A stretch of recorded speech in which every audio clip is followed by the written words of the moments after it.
dedicated to life, protecting our country and doing all kinds of, difficult but amazing things as well. So I just wanted to thank you for coming. We all, the adults and the children, thank you very, very much for your time. They're very excited, I can tell. And they've generated a list of questions for you that we're going to ask. And expound and spend as much time as you like telling us what you want us to know and what you think these kids need to hear. And if you want to start by an introducing yourself and telling us a little bit about yourself, and then you can turn it over to them. They're ready to go. First of all, I'm an old man. So I'm going to be 98 this year, and I hope you all live that long as well. I'm the son of a coal miner from Wilkesburg, Scranton area in Pennsylvania, Anthracite coal region. And my father was an immigrant, and a lot of immigrants of that day, they came into that area so they could get a job, and the only job is available in that area, coal mines. And I was born in 1926, so I grew up in the hardest part of the Depression, because I was 5 years old in 1931 when the Depression really began economically. It started in 1929 when the stock market crashed, and everybody remembers the crash. But it took about a year or two before the economy really went downhill, and money became scarce and life became very difficult. And a lot of people don't remember that in today's world, we have a lot of social safety nets for people who are unemployed or unable to provide food, like food stamps and things like that. But at the time Depression hit, there were no social safety nets available. So when people lost their job, which most people did, they had no income whatsoever, and no resources to acquire through the government. And so everybody had a struggle. And for example, I had 4 sisters that preceded me, and so as each one turned 14 when they finished grade school, elementary school, I don't know what you call it today, they all had they left to go to a place called Newark, New Jersey, which was right outside of New York City, and they worked as housemaids and nannies, so that they can, out of their meager salaries, that they could send home a couple of dollars, because in today's world, $10 doesn't mean much. But in the coal mine region during the Depression, if anybody made $10 a week, that was the average working salary for a working person. And and of course, prices were much lower as well. But on the other hand, still $10 was wholly inadequate, because families in general were large, especially in my hometown, because like my father was an immigrant from Poland, and most people in my town were immigrants, and most kids like myself, we were first generation. And matter of fact, we all spoke Polish, even at home. And if you were a traveling salesperson, and if you came to my hometown, and if you didn't speak Polish, you would have never sold anything. And I went to first grade to learn English. I don't know how many of you kids are children of immigrants. Anybody children of immigrants here? So you know where I'm coming from. So I myself, I made some contribution to the family income. In summertime, when wild blueberries were in season, I used to go out and pick berries, and it used to take about a half an hour to pick a quart, and then we'd sell them for 6 cents a quart. Could you imagine that? And of course, that provided some pennies, because actually, if we had a bucket of blueberries for 12 quarts, 6 times 12, we made 72 cents for a whole day's work. And that's just the way the living conditions were at that time. Now, strangely enough, since I already grew up with the Depression, and all the kids in school, like in my classroom, they were in the same situation as we were. So none of us really thought that we were very poor, because everybody was poor. And that's one way, I guess, psychologically to survive. And then, of course, the Depression ended when 1940, when things were getting bad in Europe, President Roosevelt decided to get the defense industry going, and they started drafting men into the service. And the draft started actually a year before Pearl Harbor, and we were drafted for 1 year. And as a matter of fact, there was a song, "So long, dear, I'll be back in a year." But then Japan attacked Pearl Harbor, and they ended up serving about 5 years. But then, and enlistments, everybody was patriotic. Honestly, I think I could say that just about every young man and all the men were eager to get back in, to get into the war, because there was a lot of patriotism. I know I myself would have been very disappointed if I had failed my physical and did not get drafted. And that was pretty much the general attitude. And then during the war, I went to the Pacific. I was drafted when I was 18 years old, not much older than you guys right here. See, what the average age about 13 here? Oh, 5. That's 5 years older than you. Now, as far as, I don't want to ramble too long, but did anybody, I'm open for questions.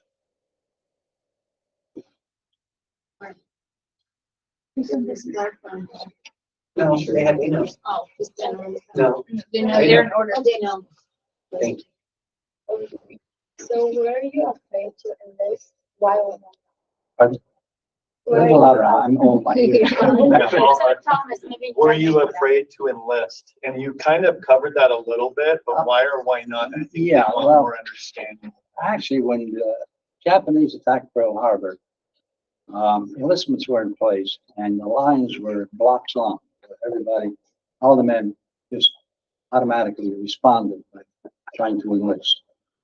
And then midway during the war, they dropped enlistments and it was just strictly the draft. But however, like for example, the draft started at the age of 21, but then as the war progressed, they kept dropping the age.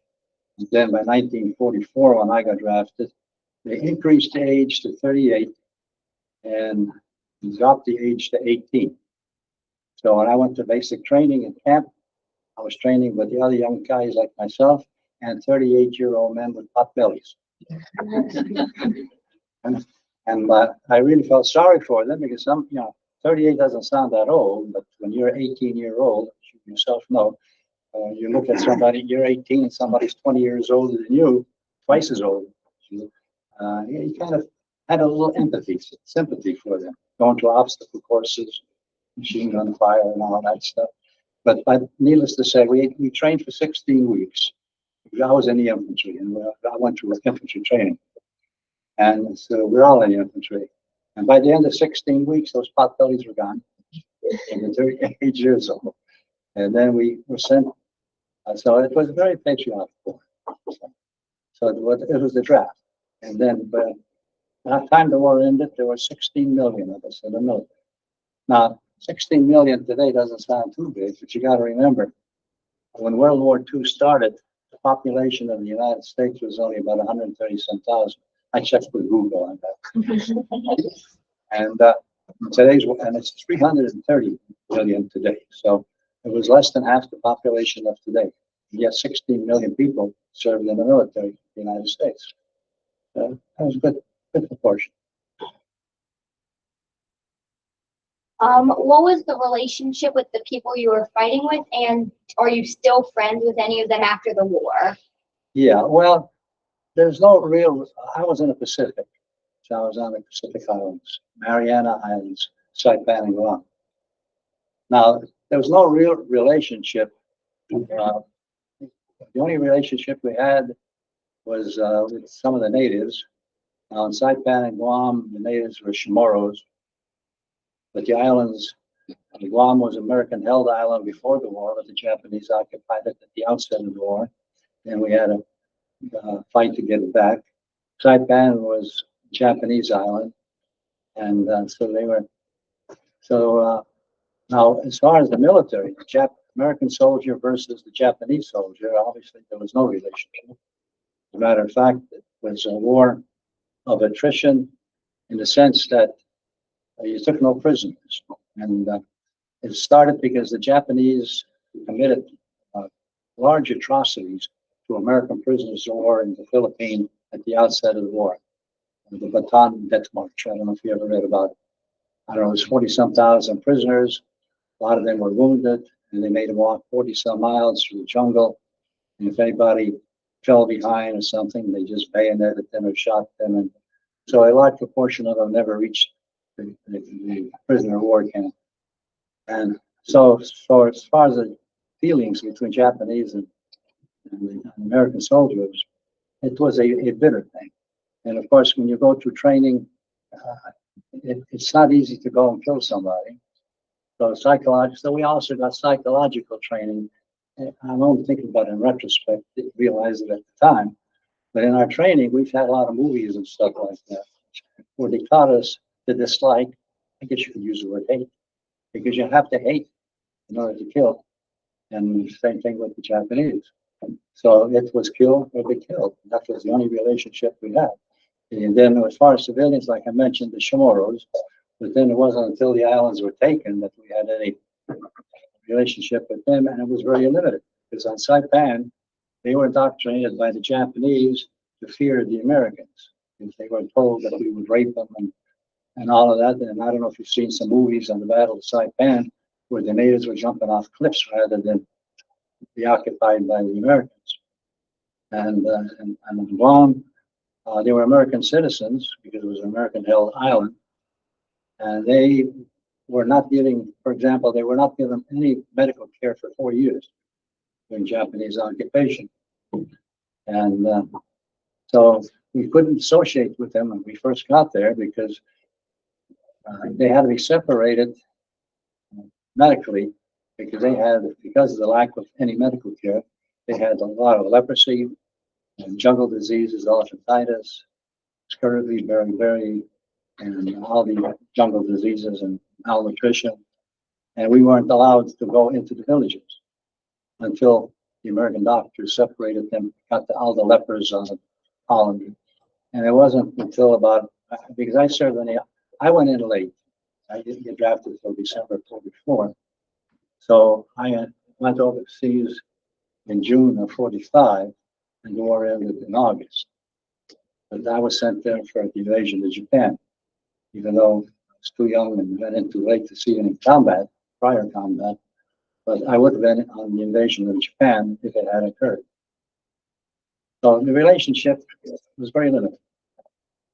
It's not like Europe where you just went to cities and towns. There were no cities or towns. Jungle.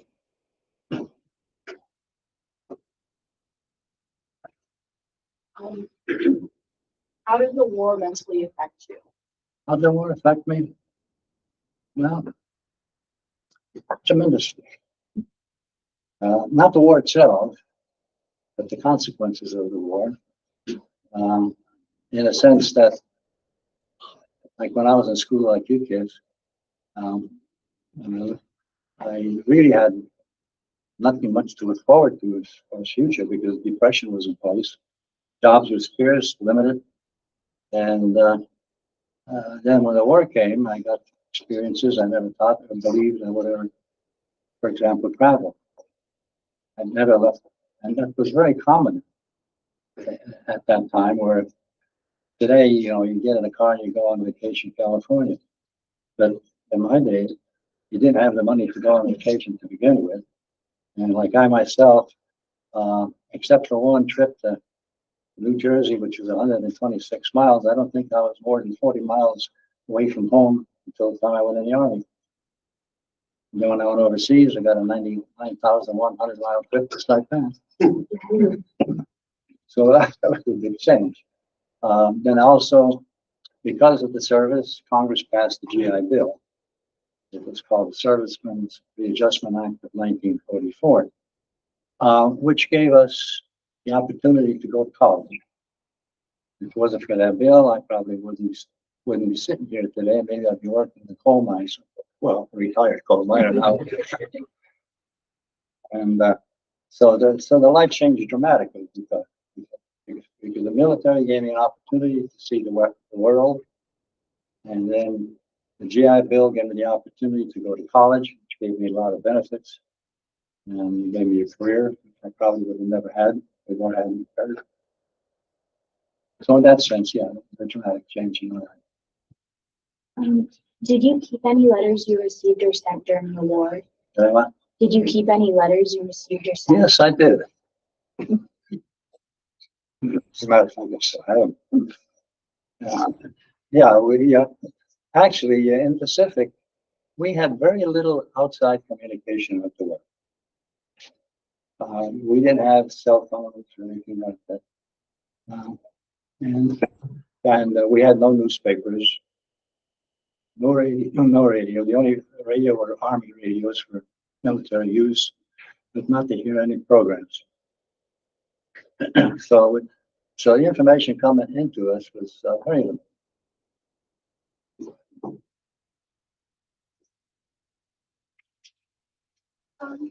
How immediate was did the economy bounce back when the war started? Was it like a gradual change, or was it like almost The economy yeah, in the 30s. yeah, after the war?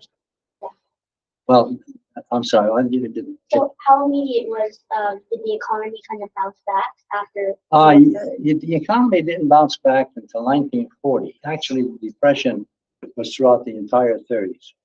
In 1940, President Roosevelt got Congress to pass some laws to increase the size of the military and also to provide aid to Britain because they were the bulwark against Nazi Germany at the time, the only ones. And we also had a Lend-Lease Act that Congress passed, which provided aid to the Russians against their battle against the Nazis. And so to do that, they had to start up and build new factories, start great, manufacturing. And so it became full employment because they were drafting the men and then the women. Prior up until 1940, most of the occupational outlooks for them was nursing and teaching, primarily. They didn't have careers like they do today. But then when the war effort started, men were going into service, so the women took off their dresses and put on pants and they went to defense work. Rosie the Riveter, you probably heard of that. So the defense effort, the manufacturing, was very heavily done by women.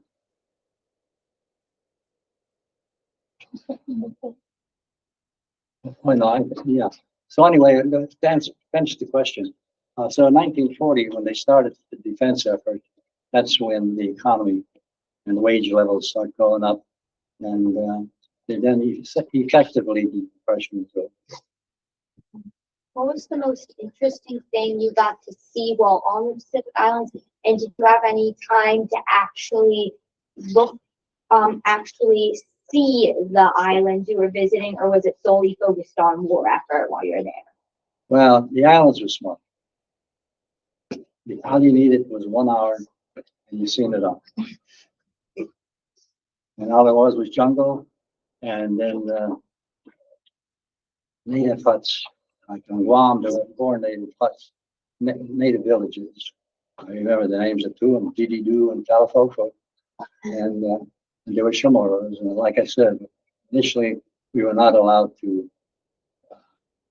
associate with them because of the diseases that they had. Especially the fear was leprosy primarily. We had to isolate the lepers so that then about a year, because I've served over a year after the war, I remained on the island. So near the end, before I came home, I was allowed to go to a native village. And as a matter of fact, the commanding officer thought that he was going to give us guys some entertainment because there was no entertainment there. So they allowed us to visit the villages. The commanding officer made an arrangement with one of the chiefs of one of the villages to come to a dance. This was on Guam. And of course, I'm 6'2", and when I went to dance, the girls came up there. Very difficult. But yeah, that wasn't much to see there. If you see one coconut tree, you've seen them all.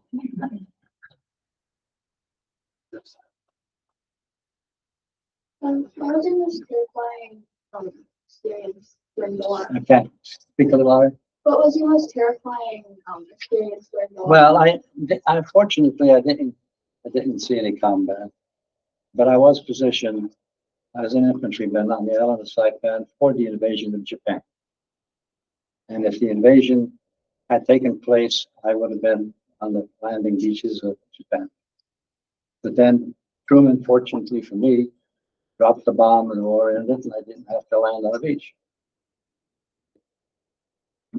So did you like work as a kid? Or so what was your job? Well, did you work night shift or No, I was in the army. I was an infantryman, rifleman, machine gunner. But I did spend more time at sea than a lot of sailors did, more sea time because of the Pacific, the distances. And I spent about 60 days, I guess, at sea total, going back and forth because everything was by ship then. Today's wars, they fly in there. You're there in a few hours. For example, I started going to Saipan June the 5th. I didn't get there until sometime in early July. I was at sea most of the time.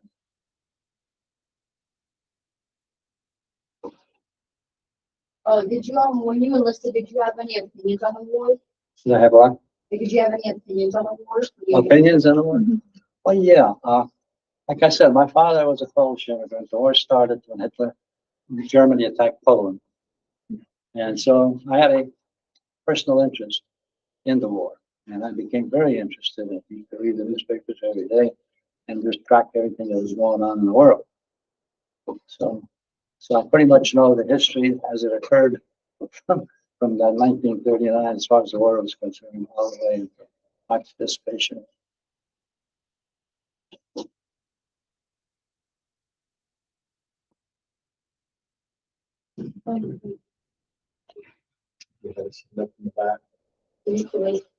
Yeah, raise your hand. so what were you doing when you heard that the war had ended? Oh, I hollered, hurrah!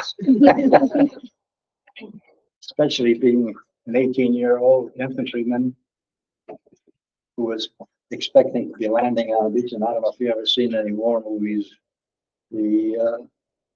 Your expectation as an infantryman is that 50% of getting, I mean, this is the initial landing. That's where I would have been.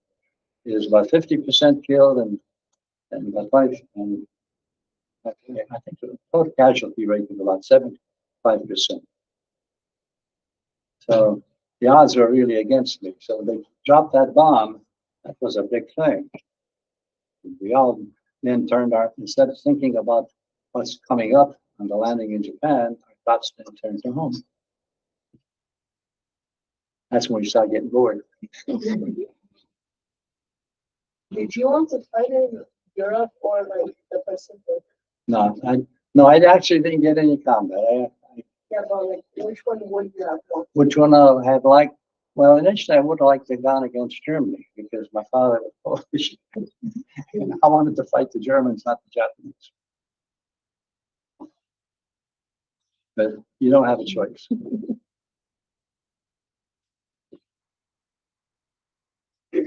How fast do things, like, return to normal after the war? How, Like, how fast do things return to normal after the war? how things fast became normal? Well, you got to remember that for 5 years, really, in 1940, everything produced and all the manufacturing in the country was for the war effort. For example, they quit making cars in 1940. So the last car model was 1940 until 1946 when the war ended. They started producing cars for 1946. And it took a long time for the transition from a war effort to a civilian economy. And that probably lasted about 2 or 3 years. And things were tough for especially the veterans coming home because there were 16 million, mostly men, a lot of women too, but mostly men, being discharged. And the war jobs were ended. And they're in the process of converting the factories to civilian effort. civilian economy, and jobs are extremely scarce. And that was true until about 1948, I guess. And I know I had a very good, you'd be amazed at some of the places I went to looking for a job. One place was where they were so desperate I wasn't even taking that job. But I found out that what they do is they took animal skins and made the leather out of them, and boy, the odor was atrocious. But I would have taken the job if I was given it to it because I was desperate. What was your long-term job after you retired from the army? What kind of job? What was your long-term job? Long-term after- job? Well, I knocked around. I come from a coal, like I said, I was a son of a coal miner. And it was a coal mining area. Nobody was college conscious. I mean, my family, nobody ever went to college. Matter of fact, my sister, we didn't even have, when I was in the early 30s, we didn't even have a high school. So when we graduated high school, elementary school, that was it. And that's why my sisters, when they finished 8th grade, that's why they went to nannies and housekeepers in New Jersey and bring money. So, so I knocked around that. Then I got married, very young, 22. And then visited friends in Washington, and there was a paper called the Evening Star. It was a big paper in Washington. That was an evening paper. And we were visiting them in the summer of 50, and 49. And there was a big open center page ad for American University. And in there they were founding the business administration program, as well the fact that you could take the courses and go to night school and get a degree. And I didn't do anything that year, but the following year, Korean War started, and I got a job working for the government. And then I was already married then, no children yet. And I started night school. I was working full time, going to night school. In the meantime, my wife had children. And I went to night school for 12 years. It took me 8 years going 3 courses a week. Yeah. And summer classes. And after 8 years, I got my bachelor's degree in business. And then I took a year off. And then I started going to night school again for 4 more years at a slower pace. And I got an MBA, Master of Business. And then I stayed with the government.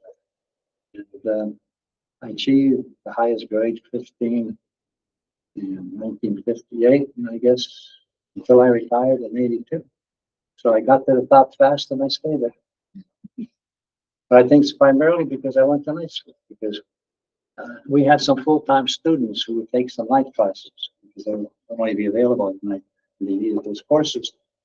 And you can just see the difference in attitude of the students, the night school students who are deeply serious in getting educated, and daytime students who are having fun and belong to fraternities and at parties and stuff like that. And you can just see the difference in that. It was obvious. So I think it's because my success was due to the fact that I did go to night school and I was a serious student. Could you describe your everyday life during World War II? Everyday life, well, I took basic training, and that's where you go through a lot of rough stuff. Physical, everything is physical. You get through with physical condition, and then also teach you the military things that you need to know as a soldier, especially infantry. Because I went to what was called an IRTC, which was Infantry Replacement Training. And what they meant by that is during any battle, any war, you got casualties, and we were, and it's primarily infantry, and if one got killed or wounded, and we were sent to replace them. That's why it was called Infantry Replacement Training. And so there was a military training. Then after the war ended, they didn't need infantry anymore. So they started demobilizing the infantry divisions that were out there getting ready for the invasion of Japan. And in the military, they have what's called a military occupational specialty number and a title. And so I was a rifleman, and with the twist of a pen, they changed me from a rifleman to surgical technician. Never seen a hospital in my life, and they sent me to Guam. I served in the Army hospital. So that's where I had the biggest experience, because then I worked in the hospital, and then I learned some useful things.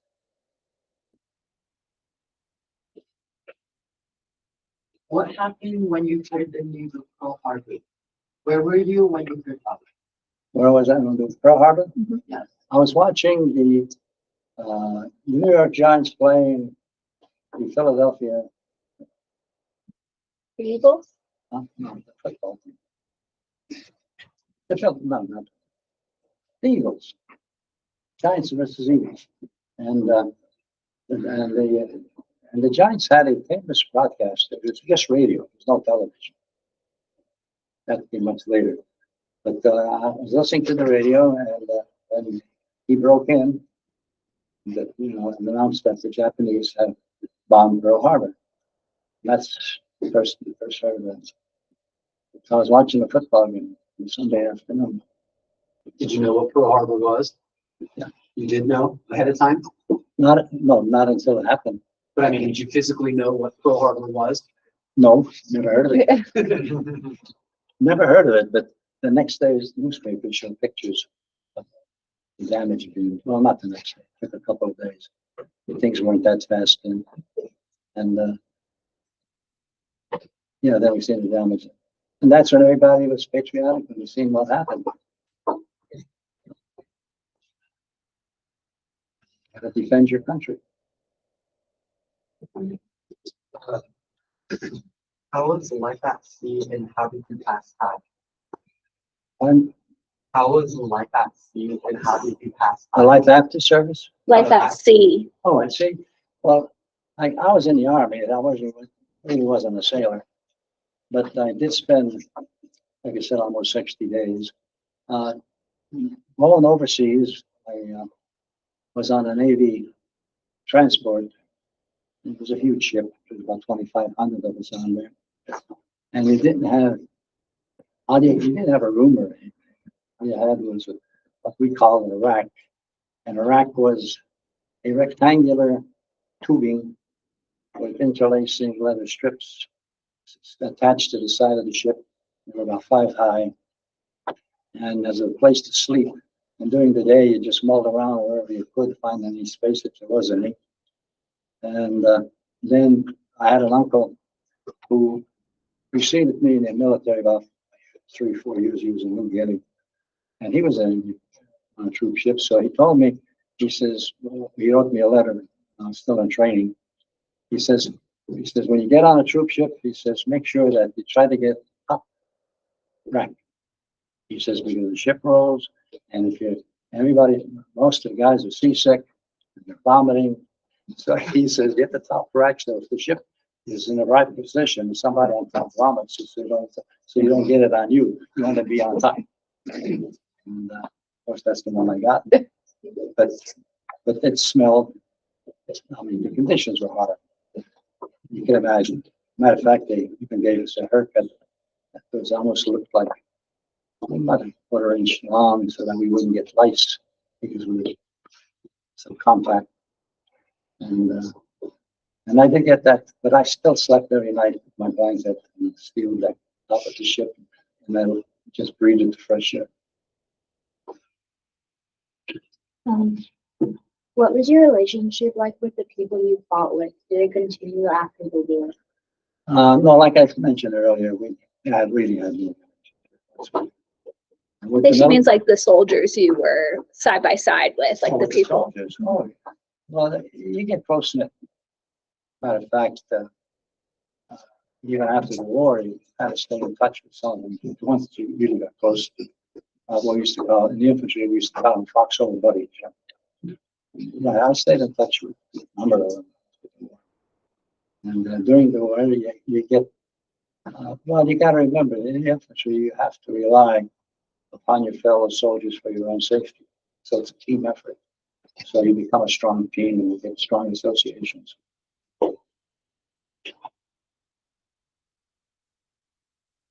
What were the living conditions like for the soldiers? And here, yeah, you get What were the living conditions like for the soldiers during the war? Living conditions for soldiers during the war. living conditions. Well, it depends what you were doing at any given time. If you're home on leave, it was great.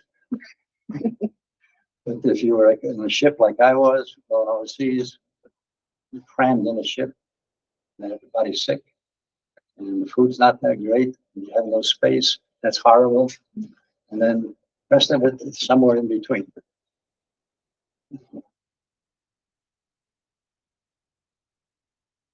Was fighting in the war better than living at home? Fighting a war rather than being home, well, obviously, no place like home. But it's an experience, though. It's an unforgettable experience. Something entirely different. Now in today's world, it's a volunteer army. I think a private gets $1,400 a month now. And when I got drafted as a private, I was getting $50. By the time they took out, then it was compulsory that you take out laundry, which was about $7 or $8. And then it talked you into buying the GI bond, which was $7.50, and when you cashed it in 25 years later, it was $10. So that was another $7.50 gone. Long story short, by the time you went, you got your pay, your envelope that you're not paying it, it was about $30. About $1 a day. And that's it. What was the question again? I don't think I answered it. Was fighting in the war better than living at home? Oh, living at home. Yeah, well, living at home the first couple of years after I got out was not that great. But eventually, like I said, going to night school, it took a number of years later. Of course, that was my own fault because I could have went to college immediately after getting out of service. And if I had, I could have had my master's degree by 1951.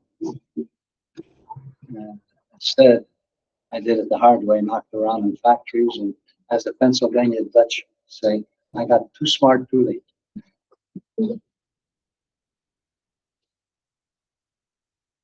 What was your opinion on dropping the atomic bombs on It's the Japan? greatest thing that ever happened.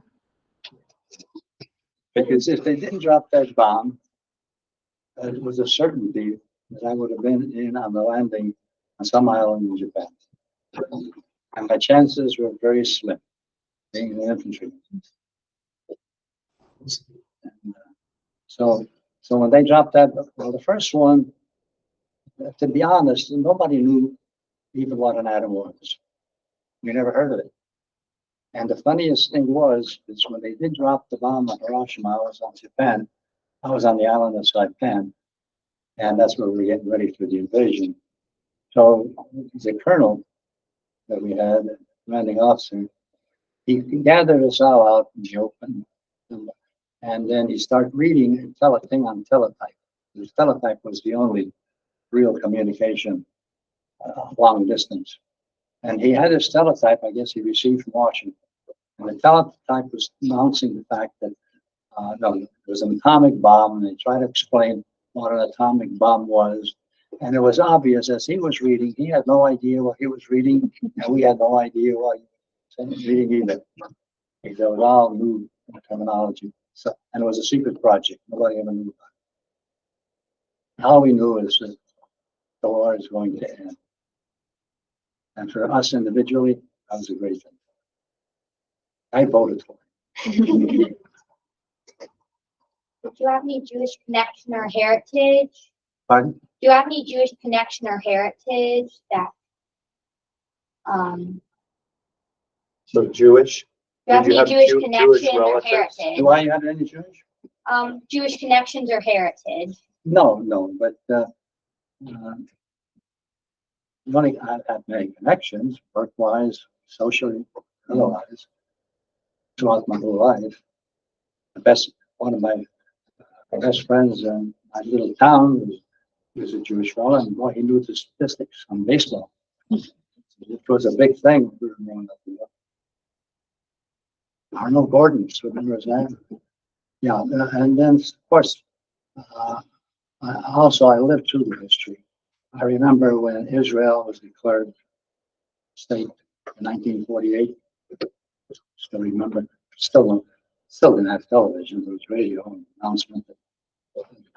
Because President Truman was the United States was the first country to recognize Israel.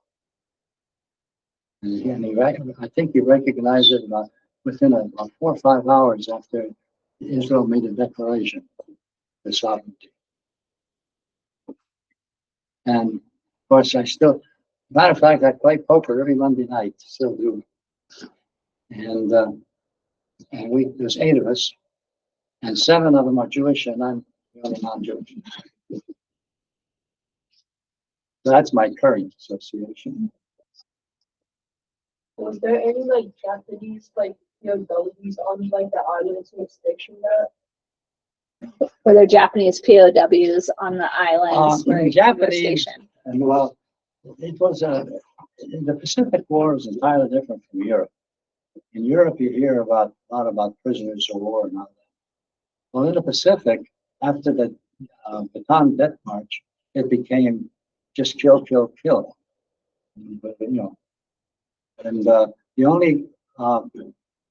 only Japanese prisoners of war I've seen were in the hospital grounds where they had a barbed wire camping there, and they had about 40, well, maybe 50 Japanese soldiers, which were prisoners of war. And the only reason why they were captured is because they were so seriously wounded. They couldn't, because now it's a known fact that Japanese, they fight by what they call the Code of Bushido. And as part of that code, it's an honor to die for the emperor. And surrender, it's only for cowards. So they never surrender. And if they were wounded, and if they had a grenade on them, they would set the grenade off and kill themselves rather than take the prisoner. So the number of prisoners were only those who were so seriously wounded that they were not able to kill themselves. That's a hard fact. Mind if I take a drink? Do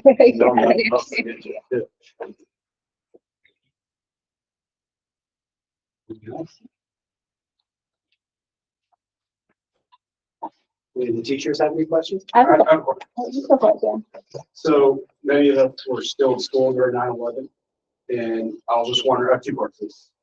When you, I feel like a lot of us remember 9/11 like it was yesterday. Did you remember Pearl Harbor when it was attacked like it was yesterday when you found out about it? I still do. You still do? Okay. And then did you? Yeah, it was. Well, it's hard to describe. I mean, it was like an insult. Somebody was there to do something like that in a cowardly manner, in the sense that there was no event, because in previous wars around the world, one country would declare war and then they'd go to war. But this was a complete surprise attack. So from our standpoint, it was cowardly because they didn't give them a chance to fight back. And so that's why it was so horrendous. And I think it was that aspect of it that made it such a patriotic, where everybody wanted, psychologically, they wanted revenge. Did you have those same feelings when 9/11 happened and you wanted to like realist, for example? 9/11, yeah, that was traumatic. Because that's the same thing. That's cowardly too. People didn't stand a chance. They were just as much surprised as the sailors in Pearl Harbor were on their ships.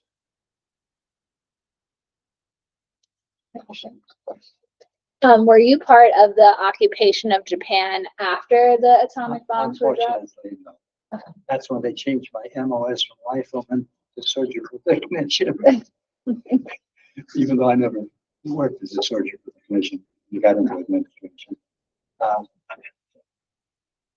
And were you given the opportunity to re-enlist in the military? Absolutely.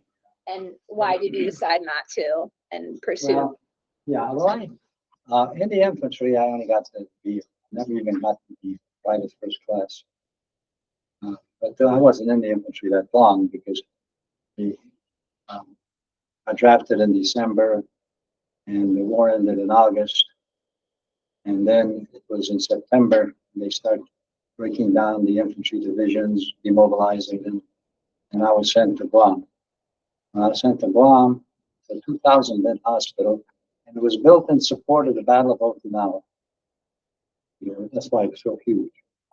And they still had patients in there when I arrived in September, because the Okinawa campaign ended in July. So in September, there was still the more serious wounded in there.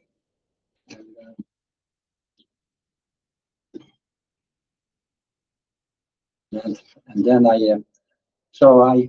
once I got there, I got into administration. So I moved up fast. I was getting promoted so fast, I didn't have time to sew the right stripes on. And there were no tailors in those islands, you know. And so between September, I think I got first class. And then by June, I was a staff sergeant. So when I was getting discharged, it really, nobody wanted to stay, you know. So most of us just wanted to go home. But they were trying to talk us into joining the regular army. And I know they would take us in a separate tent and just talk to us and try to convince us that it's a good career and all that. And I had knowing what the job situation was, I knew that I probably financially I would be better off if I had stayed in here. Because the factory jobs, like I told you, I wasn't interested in college. So the factory jobs, the average wage was about $40 a week before deductions. And in the Army, as a staff sergeant, I was getting $126 a month, and plus room and board and medical attention. So financially, I would have been better off. But my mother, I was the only boy. I had 6 sisters. I was the only boy. And I knew my mother would be heartbroken. So I didn't. But I was tempted. Because I couldn't. If I didn't re-enlist, I would automatically gotten another promotion. So then I would have been a tech sergeant. It was the second highest rank in the military, and I was still only 20 years old. So it would have been a good career. What did your parents think when you enlisted in World War II? What was my? Like what did your parents think when you enlisted? My parents? Well, my father, I remember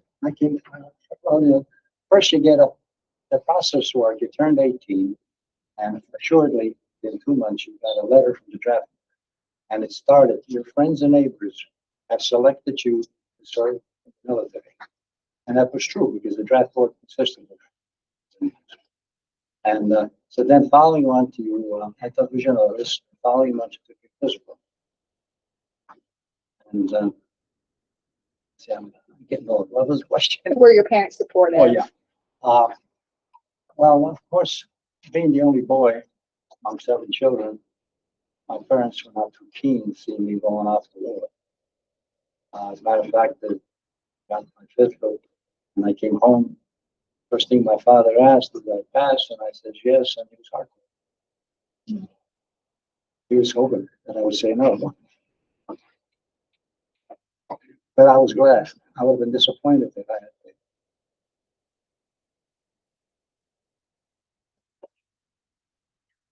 Did you think about enlisting for the Korean War? Think of what? Did you think about enlisting for the Korean War? Enlisting in the Korean War. No. By the Korean War, I was already married. I was going to night school.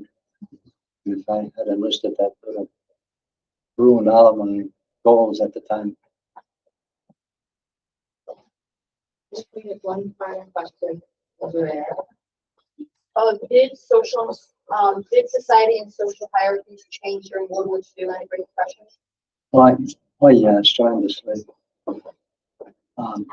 Because during the Depression, there was real no economic progress, had nothing to look forward to. And when they say depression, it was also a psychological depression. Because you didn't have much of anything. You didn't have much to look forward to. Then with the war, um, people got accustomed to better things in life.